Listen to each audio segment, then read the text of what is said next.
Hello, welcome back again. So in this class we will learn what are web hostings. So this web hosting is very important in the field of web development. So let us assume that you have already developed your own website and then you want it to make it available on the internet for other users to access your website. So at those point of time this web hosting comes in handy. So we will look on to some of the different types of web hosting available we can choose from, and then what are the things we needed to perform this web hosting. So first of all, the first important thing is after your complete development of your website, the first important thing is a domain name. So domain name, it is basically a name of a website. So a domain name is the address where internet users can access your website. A domain name is used for finding and identifying a computer on the internet. A domain name can be a combination of letters, numbers, and it can be used in combination of various domain name extensions such as .com, .net, and more. So domain name, it is a name to identify your website, so that when other users want to access your website, they just have to type in your domain name and then reach your website. So we must remember that on the internet all over the world, this domain name should be unique, just like our mobile phone numbers. Each mobile phone numbers, they have their own unique numbers. Similar to that one, our own domain name should also be unique. That means no two websites can have the same domain name. And then while creating a domain name, it can consist of numbers, some special characters like dot, underscore, like underscore, and then numbers. So out here what we have is an example of a complete URL, uniform resource locator. So altogether this is a URL, and a URL, this is the transfer protocol. The full form is hypertext transfer protocol secured. After that, this one is the World Wide Web, and then COCOL, this is the domain name, or we can sometimes refer to as a server name, and then .com is the domain extension. So depending on the type of organization that is hosting that particular website, this domain extension can also be used. Suppose like if you are from India, after that if you want to host it or only do Indians, like mostly do Indians, you can have a domain extension like .n, or else for Japan it is JB, for UK it is .uk, or if it is for a government organization, they can have a domain extension like .gov, if it is for military .mil, if it is for educational website, they can have a .edu, and so on. But it does not necessarily mean that if it is an educational website or an organization, they should have a .edu for domain extension. It does not mean that they can still use their domain name along with the .com extension and so on. So if possible, try to use this commercial domain extension .com. So a domain name, it is the first initial phase of to make it available on the internet. So it is very important to keep your domain name as unique as possible, and then try to make it short so that it will be easier for others to remember. So that's how we can choose a domain name. So there are lots of companies which allows you to register your domain name on a yearly basis. Like you have to pay for your domain name on a yearly basis, like a Namejet. If you go to GoDaddy, all those things, you can visit your websites to register for a domain name. Now after getting your domain name, the second step is you have to get a web hosting.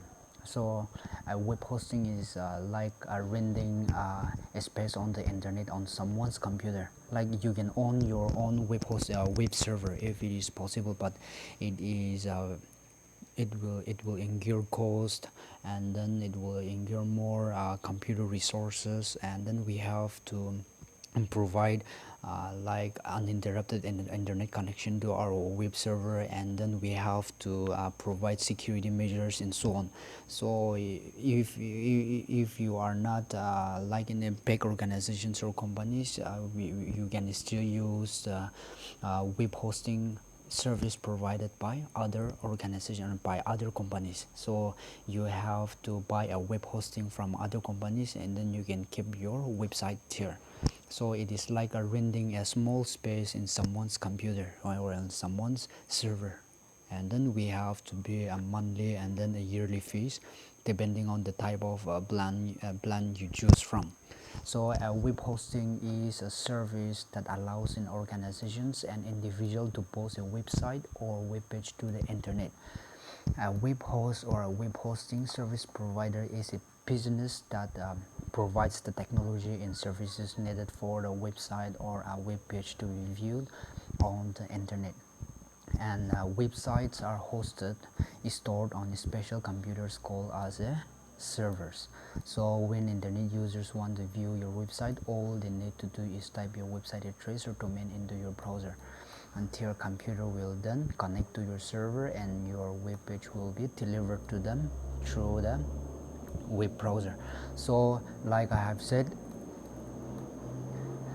there is a company who provide web hosting services, and then you will buy or you will rent a space on your server to keep your website, and then you will pay a monthly fee or a yearly fee depending on the plan you choose, and then the cost it all depends on company to company. So make sure to choose good hosting companies, and then don't always try to go for a cheap one. Always try to find more reliable web hosting companies, because it the better the web hosting companies, it will be more reliable in terms of uptime and then security measures. So that's how we can choose our web hosting companies. So like in a GoDaddy, Hosting Raja, Hostinger, we have lots and lots of web hosting providers, so you can find those on internet. So now we shall look on some of the different types of web hosting plans you can choose from.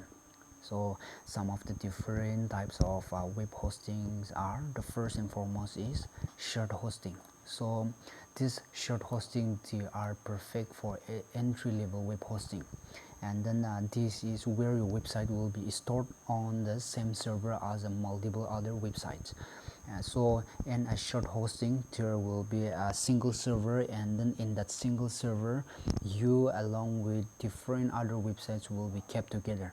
So in this shared hosting, all the CPU powers, the RAM, all the processing power of that computer or that server will be shared among all those websites that is kept under that website. So basically this shared hosting, it does not comes with lots of features to the administrator who wants to host that website. So like the cost of a shared hosting is comparatively lower than the others web hosting plans, but it have a limited features with a limited processing powers. So like here, because all resources are shared, the cost of a shared hosting plans are relatively low, and making them an excellent option for website owners in their beginning stage. So if you are a beginner, you can still use shared hosting, and then when users or when the reputation of your website increases, you can upgrade your plan at the later stage. So it all depends. So shared hosting means your website will be kept along with other different websites on a single server, and then all the processing powers of that particular server will be shared among all these resources. So like suppose you have only 10 users in your website, and then another websites which shares the same server have millions of visitors, for example, your website is also will be get affected by that particular website. That means your website will become slower, as there are lots of activity on the other websites which shares the same websites. And then another one is virtual private server network. So VPS hosting plans is an ultimate middle ground between a shared server and a dedicated server.